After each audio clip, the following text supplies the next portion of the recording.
The old log cabin nestled deep in the pine. Forest was supposed to be my perfect getaway spot.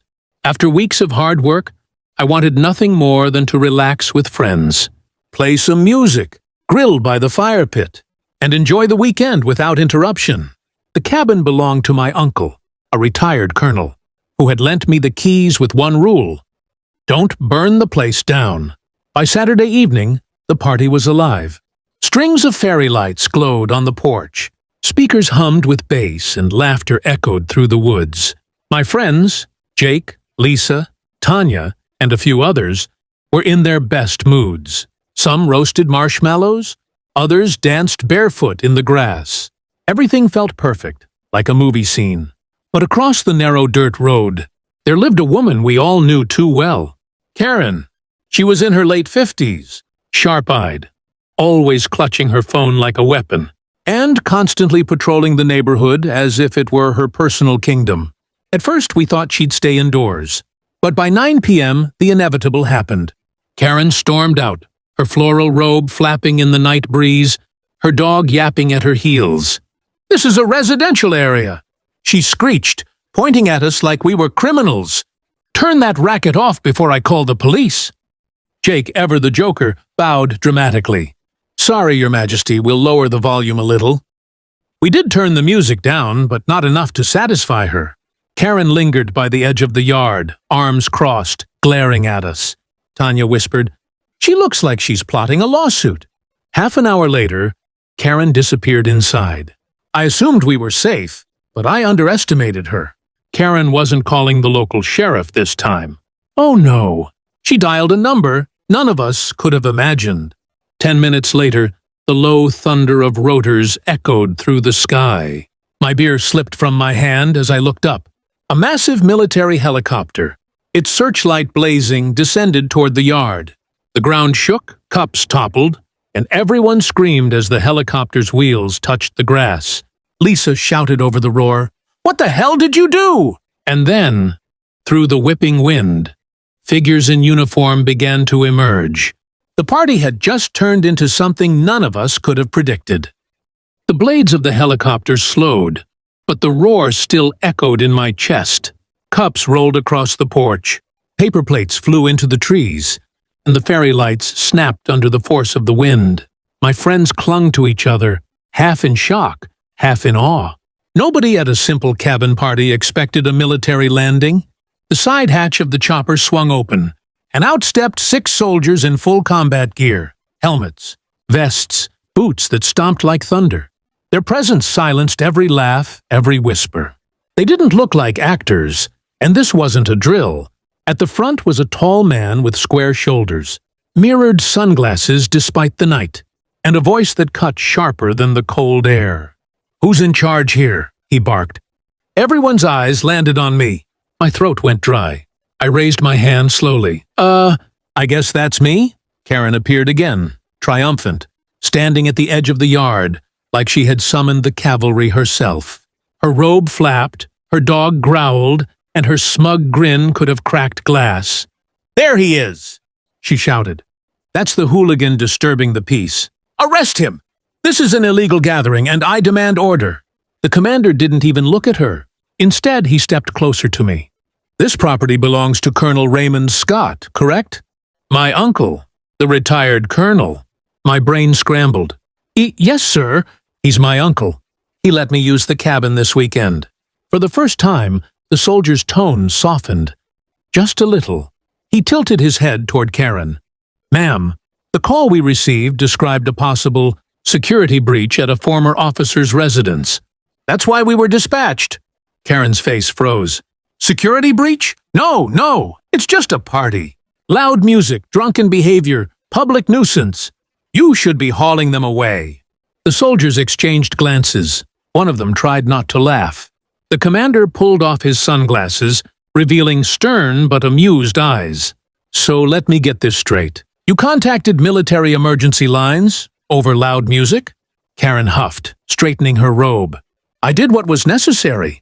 Someone has to keep this neighborhood safe." My friends couldn't contain themselves anymore. Jake clapped slowly. Tanya muttered, "She called in the army for a barbecue." I swallowed hard, torn between fear and relief. Would they still shut us down? Or was Karen about to face the storm she had unleashed? The commander turned back to me. "Son, where is Colonel Scott now?" "He's away on a fishing trip in Alaska," I answered honestly. The soldier nodded. Then, to everyone's shock, he said, "Very well. Since this is the colonel's property, consider this gathering under military protection tonight." Karen's jaw dropped so far I thought it might hit the grass. The commander's words hung in the night air like a thunderclap. "This gathering is under military protection." My friends broke into stunned laughter, clinking cups together like we had just won a championship. The helicopter lights still bathed the yard in white, but suddenly the fear shifted into excitement. Karen, however, was not about to give up her crusade. She marched straight toward the commander, her slippers slapping the grass. "Excuse me, you can't just let this go on. These people are criminals. They're disturbing the neighborhood, destroying the peace, and—" "Ma'am," the commander interrupted, his tone colder now. "What law have they broken? Music, laughter, marshmallows?" Karen sputtered, her dog barking in agreement. "This is unacceptable. I pay taxes. I have rights. I will not live next to this circus."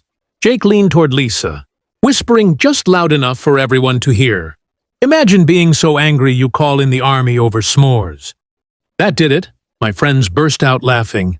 Karen turned scarlet, pointing her finger like a weapon. "Don't you dare mock me. This entire property is a hazard. Those lights are a fire risk. Those people are trespassers. And you," she jabbed at me, "you're an irresponsible brat who should be locked up." The commander slowly removed his gloves, tucking them under his belt. His soldiers stood straighter, their eyes locked on Karen like she had just stepped into dangerous territory. "Ma'am," he said firmly, "Colonel Scott is a decorated officer. This cabin is private property. His nephew is permitted to host his guests here. You, however, are on their land right now. Unless you want to be cited for trespassing, I suggest you return to your home." The crowd gasped. Even Tanya covered her mouth. Karen blinked, stunned. "Trespassing? Me? I live here. I'm the only responsible adult in this neighborhood." The commander gestured toward her house across the dirt road. "Your responsibility ends at your property line." "You crossed it." One soldier whispered something into his radio, and the helicopter's lights shifted dramatically, sweeping across Karen like she was a fugitive in an action film. The effect made her stumble back, shielding her face. You can't treat me like this," she screeched, retreating. "I'll sue every single one of you. You'll all regret this." But no one followed her. She stormed across the road, dragging her dog, and slammed her door so hard the sound echoed through the forest. The moment it shut, the commander turned to us with a small smirk. "Now then, carry on." The soldiers actually stayed, forming a loose perimeter as if guarding a VIP event. Jake raised his cup. "Gentlemen, welcome to the wildest cabin party of the year." And just like that, the music came back, louder than before, under the watchful eyes of the U.S. Army. By midnight, the party was legendary. Soldiers leaned against the porch railings, sipping sodas offered by my friends. The helicopter still sat in the yard like the world's most expensive lawn ornament, its rotors idle but intimidating. Music pulsed through the trees. Laughter echoed. And for once, we weren't worried about Karen barging in. In fact, she didn't reappear at all. Her windows glowed faintly across the road, blinds drawn tight, no doubt, as she plotted her next move. But no one cared. The cabin was buzzing with energy.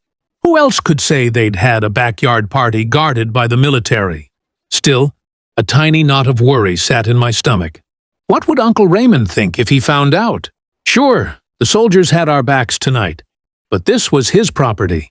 And my uncle wasn't just any veteran. He was the type who expected respect, order, and discipline even in retirement. That answer came sooner than I wanted. At around 1 a.m., headlights cut through the trees. A rugged pickup truck rolled up the dirt road and into the driveway. The engine shut off, and out stepped a tall, broad-shouldered man with a gray beard and the kind of presence that made even soldiers stand straighter. Colonel Raymond Scott had returned. The commander immediately saluted. My uncle returned it without hesitation, then scanned the scene, the soldiers, The helicopter, the party in full swing, and me standing frozen like a deer in headlights. "Report," he said. The commander spoke crisply. "Sir, we responded to a call of a possible security breach on your property. False alarm. Local civilian attempted to escalate. Situation contained." The colonel's eyes narrowed at me. "Civilian?" Jake unhelpfully shouted. "It was Karen!" which earned him a glare from both me and the colonel.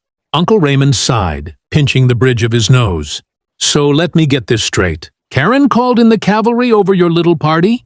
"Yes, sir," I muttered. He paused, and then, to my shock, he chuckled. Classic Karen. The tension snapped like a twig. My friends burst out laughing. Even the soldiers grinned. The colonel clapped his hand on my shoulder. "You didn't burn the place down. That's good enough. Carry on." Karen's lights across the street flicked off instantly, as if she couldn't bear the humiliation. The night rolled on until dawn. When the helicopter finally lifted off, soldiers waving as they departed. My friends would never let me live it down. The night Karen tried to ruin us and ended up summoning a military escort instead. And as for me, I learned one thing for sure. Never underestimate the power of a Karen, or the allies you gain when she goes too far. The end. Enjoying this wild Karen cabin party story? Smash that subscribe button for more unbelievable twists and dramatic tales. If this one made you laugh, hit like and tell me in the comments. What would you do if a military helicopter landed at your party?